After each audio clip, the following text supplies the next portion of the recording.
Mark, thank you. Well, next tonight, as many of us enjoyed the brief outbreak of sunshine over the last few days, there have been renewed warnings of its dangers from a doctor who was diagnosed with skin cancer before she was 30. Laura McDonald says all of us should be taking much more care when out in the sun, and especially on holiday in hotter climates. Well, in a moment, we'll be getting some expert medical advice from a skin specialist. But first, this report from Kylie Pentelow.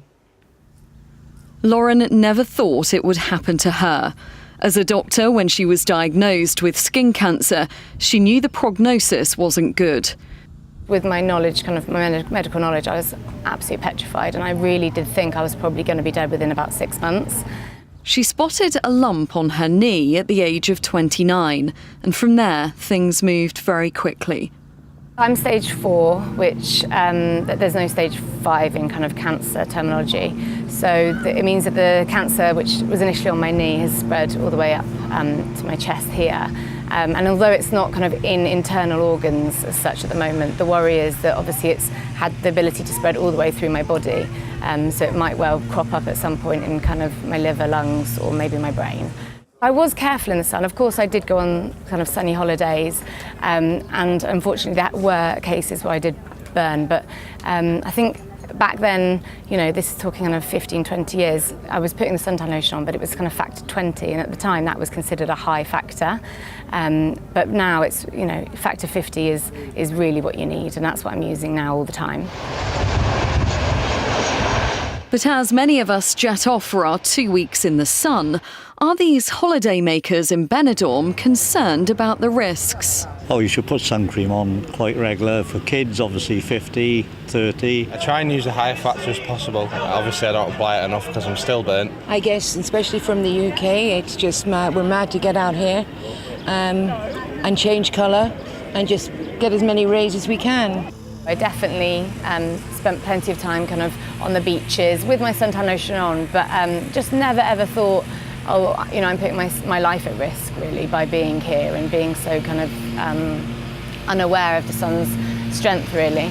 And I just say, please wear factor 50 and be careful in the sun. Don't go out. I know it's the typical message, but don't go out in the midday heat and kind of roast. And don't be proud if you get home with amazing tan lines, because that's the sign of skin damage and possibly skin cancer. Laura McDonald ending that report. Well, we're joined now by Dr. Walayat Hussain of the British Association of Dermatologists. Dr. Hussain, we've just seen earlier in the programme, we're going to see a report on ITV News at 6:30 about the benefits regarding vitamin D of actually getting sun. So this is conflicting advice, isn't it? I think what's really important here is, with everything in life, it's a matter of balance. There's no doubt that the sun is an important source of vitamin D, but it's also the most important thing which causes skin cancer. Skin cancer affects all age groups, and as a dermatologist who's seeing more and more cases referred to hospital, it's striking that balance of what is safe sun practice. As a dermatologist, I'm not telling people don't go out and enjoy the sun, but it's a matter of how do you enjoy it safely. So we say avoid the extremes of temperature between 11 and 3. We don't say don't go outside, we just say just seek the shade. Use a minimum factor of SPF of 30 and reapply when you're outdoors. This whole concept of tanning is something that we're trying to sort of explain what it actually is. Tanning is actually the body's defense mechanism when sun damage has already taken place on the skin. So this concept of the safe tan, it doesn't exist because it's actually a sign of sun damage. There's been Any tan? Any tan, absolutely. It's the body's defense mechanism of trying to protect itself from further damage to cells that have already taken place. But we all catch the sun now and again. It's just a little bit that just catches you on your shoulder. I mean, what should we do? Is the damage already done? Is there anything we can do to stop it? So I think what's important is that your lifetime risk of developing a skin cancer is related to your lifetime sun exposure. So it's never too late to start experiencing good sun awareness practices. So that involves wearing a wide-brimmed hat, reapplying sun cream whenever you're out and about, and obviously just trying to avoid and never trying to actively get a tan.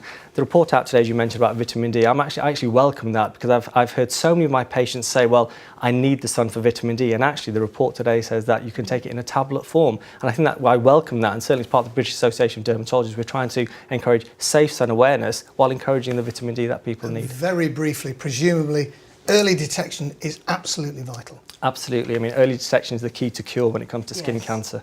OK, well, we're going to have to leave it there. Something we all need to heed and take notice of. Thank you very much, Dr. Hussain. OK, now